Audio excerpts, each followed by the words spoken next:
င်္ဂလာပါခင်ဗျာပြည်တဲ့ channel ကကြိုဆိုပါရစေကြည့်ရှုနားဆင်နေကြတဲ့ပြည်သက်ကြီးအားလုံးကျမ်းမာပျော်ရွှင်ပြီးဘေးဘဝအနေနဲ့တွေကကင်းဝေးလွတ်မြောက်နိုင်ကြပါစေလို့ဆုမကောင်းတောင်းလိုက်ပါတယ်ဒီကပြည်သက်ကြီးကိုပြောပြပေးမှာကကလုတ်စားဖို့သူကျေးဇူးဆိုတဲ့ဇာတ်ကြောင်းလေးပဲဖြစ်ပါတယ်ဒီသားသူဆရာကြီးဗမော်သိန်းပြီကိုလည်းလေးစားစွာဖြင့်ဂါရဝပြု credit ပေးပါရခင်ဗျာမပြောခင်လေးမှာပြည်သက် channel ကို subscribe လုပ်ထားပေးပါလို့မြစ်တန်ရက်ခံအပ်ပါတယ်ဒီဇာတ်ကြောင်းလေးအစကတော့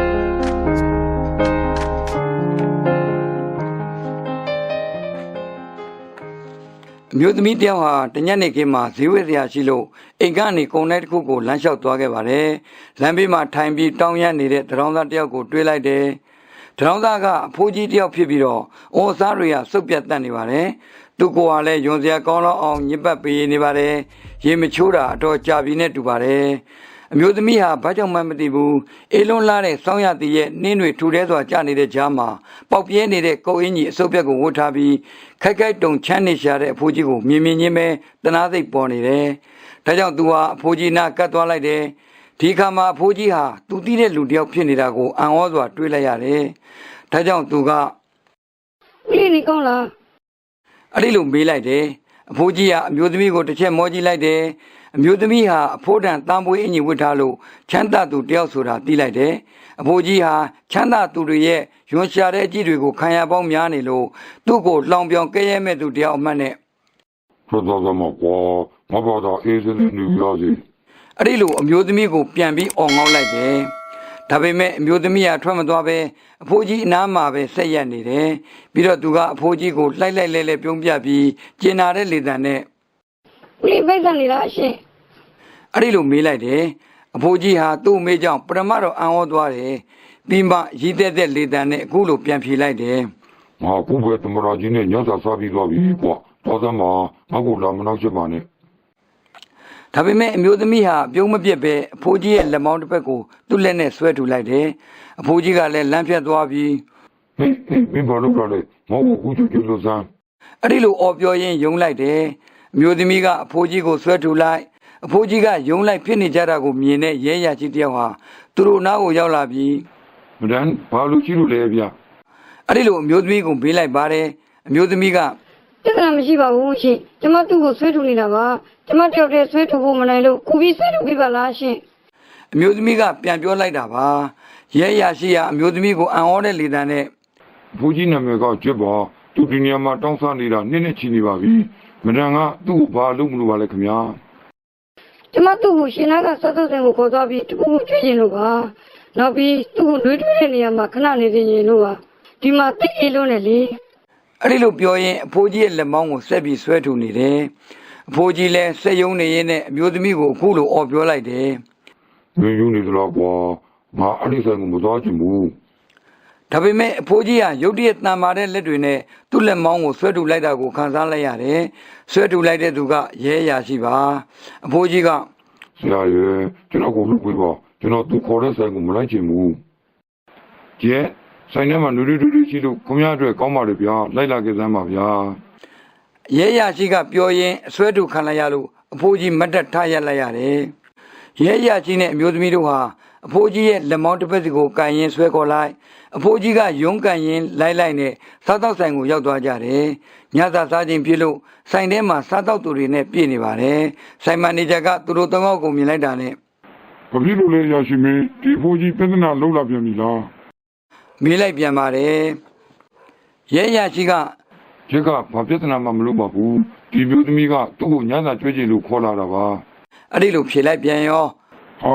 ဆိုင်ထဲမှာတော့မဖြစ်ဘူးဗျညစ်ပင်နေတဲ့ကျက်ကိုမြင်ပြီးဆိုင်ထဲမှာစားတော့နေကြတဲ့သူတွေစိတ်ညစ်ပြီးတော့ထွက်သွားကြလိမ့်မယ်လုံးဝမဖြစ်နိုင်ပါဘူးဗျာသူ့ကိုတခြားဆိုင်တစ်ခုကိုခေါ်သွားပါအဲ့ဒီလိုမန်နေဂျာဟာစိတ်တူတဲ့လေတံနဲ့အော်ပြောလိုက်တယ်အဖိုးကြီးကျက်ဟာအမျိုးသမီးကိုကြည်ရင်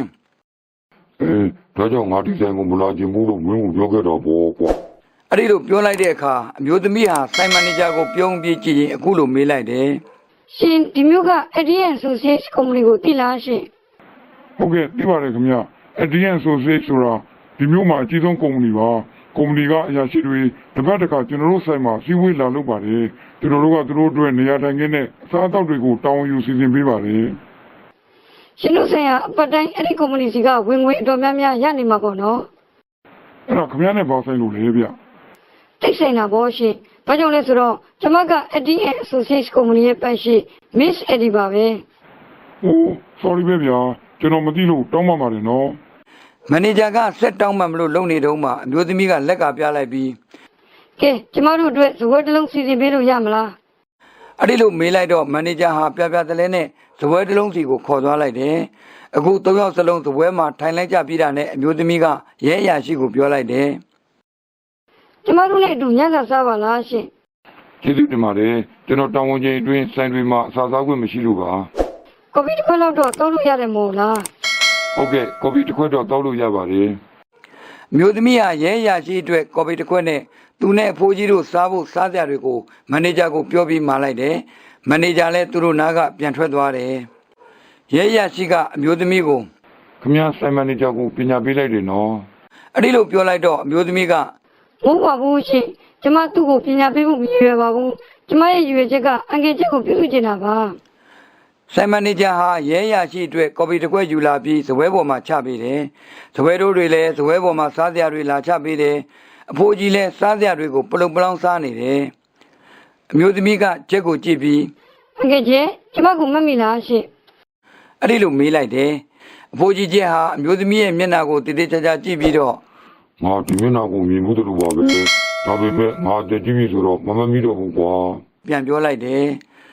လွန်ခဲ့တဲ့15နှစ်လောက်အငယ်အလုံးလုံးနေတဲ့စားသောက်ဆိုင်ကိုမကြာခဏရောက်လာတတ်တဲ့အမြင်နဲ့စံတော်မူတည်နေတဲ့စည်ရဲသူကောင်မလေးကိုရောမတ်မိလားရှင် မမီတော့ဘူးကွာနေပေါင်းများတော့ကြာခဲ့ပြီဆိုတော့အဲ့ဒီကောင်မလေးကကူတော့ဆိုရင်အတော်ကြီးနေတော့ပြီပဲ အဲ့ဒီကောင်မလေးကကျမပဲလေ အဖိုးကြီးရောရဲအရာရှိတို့ဟာအခုချမ်းသာနေတဲ့အမျိုးသမီးဟာတစ်ချိန်ကဆင်းရဲတဲ့ကောင်မလေးဖြစ်နေခဲ့တဲ့ဆိုတာကိုမယုံကြည်နိုင်အောင်ဖြစ်သွားကြတယ်အမျိုးသမီးကသူတို့ကိုခုလိုဆက်ပြောလိုက်ပြန်ပါတယ် ဒီလိုပါရှင်ကျမနေတဲ့တောမြို့လေးကနေဘွေးရပြီးတော့ဒီမြို့ကိုအလုံရှာဖို့ရောက်လာခဲ့တယ်တော်တော်နဲ့အလုံရှာမရဘူးရှင်ပါလာတဲ့ပိဿာကုန်သွားလို့ငါနေတဲ့အခန်းကမောင်းချခံရတယ်ကျမလမ်းဘေးမှာညာအေးရတယ်အဲ့ဒီအချိန်ကိုကျမကောင်းကောင်းမှတ်မိနေပါသေးတယ်ရှင်အလွန်ချမ်းရည်လာတဲ့ဖေဖော်ဝါရီလပါကျမလေးကြံရမရလို့စောက်စောက်တဲ့တကူလေးကိုဝင်ပြီးအလုံတောင်းလိုက်ပါတယ် ကျဲရဲ့မျက်နှာဟာဝင်းလက်တောက်ပသွားပြီး အေးမမမီပြီကွာအဲ့ဒီညမှာငါဟာဆိုင်ကောင်တာမှာရှိနေတယ်မင်းကငါ့အုံမေးတယ်အလုပ်တစ်ခုပေးပါအလုပ်တွေပတ်စံပေးစရာမလိုပါဘူးစားစရာတစ်ခုကိုကျွေးရင်ရပါပြီတဲ့လေငါမင်းမျက်နှာလေးကိုကြည့်ပြီးကျနာသွားတယ်ဒါပေမဲ့ဆိုင်စည်းကမ်းအရမင်းကိုအလုပ်ပေးလို့မရဘူးလို့ပြန်ပြောလိုက်တယ်လေမင်းမျက်နှာလေးညှို့ကြသွားတော့ကိုငါမြင်အောင်မြင်သေးတယ်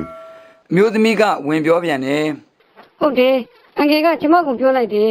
ဆိုင်ရဲ့စီကံချက်မှာငါအလုံးမခတ်နိုင်ဘူးလို့ဒါပေမဲ့အစားတော့မကြွရဘူးလို့မပါပါဘူးအဲ့ဒီလိုဆိုပြီးကျမကိုအတန်းညက်ပုံပုံကြီးတစ်လုံးဒီငင်းနဲ့ကော်ဖီတစ်ခွက်ကိုလင်မန်းပေါ်မှာတင်ပေးလိုက်တယ်ကျမကိုထိုင်ဖို့ဇပွဲတစ်ခုစီကိုခေါ်သွားတယ်နောက်တော့အငယ်ဟာအိတ်ကလေးကပိတ်ဆက်ကိုထုတ်ပြီးကျမအတွက်အစားတော့ဖို့ကိုငွေသိန်းအံဆွဲတဲ့ထည့်လိုက်တာကိုတွေ့ရတယ်ရှင်ကျမကိုတပတ်လောက်အငယ်မုန်းတွေနဲ့ကော်ဖီတိုက်တယ်ကျွေးတယ်လေဟုတ်တယ်မို့လားအငယ်ကျဲ ဟုတ်ပါတယ်ကွယ်အဲ့ဒါပြီးတာနဲ့မင်းအခုပိုင်ကုမ္ပဏီကိုထူထောင်လိုက်တာလား အဖိုးကြီးချက်ကပြန်မေးလိုက်တယ် မဟုတ်ဘူးအငယ်ကျဲကျမချက်ချင်းချမ်းသာသွားတာမဟုတ်ပါဘူးဒါပေမဲ့အငယ်ကျမကိုတပတ်လောက်ကျွေးပြီးတိတ်မကြခင်မှာပဲကုမ္ပဏီတစ်ခုမှအလုပ်ရလိုက်တယ်အဲ့ဒီမှာကျမစူးစမ်းရင်းယာတုအစီအစဉ်တက်လာခဲ့တယ်နောက်တော့ကျမကိုယ်ပိုင်ကုမ္ပဏီတစ်ခုကိုထူထောင်လိုက်တယ်စောစောကပြောခဲ့တဲ့ ADN Associates ကုမ္ပဏီပါ အမျိုးသမီးဟာပြောရင်းနဲ့သူ့ပိဿံအိတ်ကိုဖွင့်ပြီးတော့ကုမ္ပဏီလိပ်စာကပ်ပြားကိုထိုးလိုက်တယ်ပြီးတော့သူကကပ်ပြားကိုအဖိုးကြီးကိုပေးရင် ကျမရဲ့ကုမ္ပဏီကိုလာခဲ့ပါဝန်ထမ်းကြီးရဌာနကအငယ်အတွက်တင့်တော်တဲ့အလုပ်တစ်ခုကိုစီစဉ်ပေးပါလိမ့်မယ်အငယ်အလုပ်လုပ်မယ်ဆိုရင်ကျူတင်လာစာထုတ်ပေးဖို့ကျမသူတို့ကိုမှာထားလိုက်ပါမယ် အဲ့ဒီလိုပြောလိုက်တယ်အဖိုးကြီးချက်ဟာစိတ်ကြလာတဲ့မျက်ရည်တွေကိုလက်ပုံးနဲ့တုပ်လိုက်ရင် ငါမင်းကိုဘယ်လိုကျေးဇူးပြန်စားရမလဲသမီးရဲ့ ဘလို့ပါဘူးအငယ်ချင်းကျမကသာအငယ်ကိုကျေးဇူးပြန်ဆက်ရမှာပါ သူတို့ဟာစားတော့ပြီးသွားလို့သပွဲကထပြီးအပြင်ထွက်မလို့ပြင်ဆင်လိုက်တယ်တကားဝအရောက်မှာအမျိုးသမီးကရဲရရှိကို အခုလိုကူညီပေးလို့ရှင့်ကိုအများကြီးကျေးဇူးတင်ပါတယ် ရပါတယ် Miss Eric ခင်ဗျာဒီနေ့မြုံကြည်နိုင်စရာအဖြစ်အပျက်တစ်ခုနဲ့ကြုံတွေ့ရလို့ဝမ်းသာပါတယ်ဒါနဲ့ကော်ဖီအတွက်ကျေးဇူးတင်ပါတယ်နော် ။အော်ဒါနဲ့ရှင့်ကော်ပီထဲမှာတရားထည့်ဖို့ဇွဲတော့ကိုပြောလိုက်ဖို့မိသွားတယ်ရှင့် တရားမပါလဲခမရဲ့ကျေးဇူးတည်တတ်တဲ့စိတ်ဓာတ်ကြောင့်ကော်ဖီကချိုးပါလေဗျာ ကဲပြည်သက်ကြီးဇာတ်ကြောင်းလေးကတော့ဒီမှာပဲပြီးဆုံးသွားပါပြီလောကမှာဘာမျောလင်းချက်မှမထားပဲကူညီပေးတဲ့သူတွေရဲ့ကျေးဇူးတည်တတ်တဲ့သူတွေရဲ့နှစ်ဦးနှစ်ဘက်စလုံးဟာလေးစားခုံယူထိုက်သူတွေဖြစ်ပြီးကူညီတဲ့သူတွေလည်းစေတနာအကျိုးပေးကိုတစ်ချိန်ချိန်မှာပြန်လည်ခံစားရမယ်ဆိုတာဒီဇာတ်ကြောင်းလေးကဖော်ညွှန်းပေးနေပါတယ်ပြည်သက်ကြီးလည်းစေတနာမှန်နဲ့ကူညီတဲ့သူတွေကိုကူညီနိုင်ပါစေလို့ဆန္ဒပြုလိုက်ပါတယ်ခုလိုပြန်တဲ့ channel ကိုကြည့်ရှုနားဆင်ပေးတဲ့အတွက်ကျေးဇူးတင်ရှိပါတယ်နောက်ကိုလည်းခုလိုအသိပညာရနိုင်တဲ့ဇာတ်ကြောင်းလေးတွေဂမ်ဘီယာနဲ့ပတ်သက်တဲ့အကြောင်းလေးတွေပြန်လောကနဲ့ဆက်နွယ်နေတဲ့စိတ်ဝင်စားစရာဇာတ်ကြောင်းလေးတွေအပြင်ကမုန်းပင်လေးတွေအကြောင်းကိုပါကြည့်ရှုနားဆင်နိုင်ရအောင်ပြန်တဲ့ channel ကို subscribe လုပ်ထားပေးပါနော်ပြည်သက်ကြီးအားလုံးကျမ်းမာပျော်ရွှင်နိုင်ကြပါစေ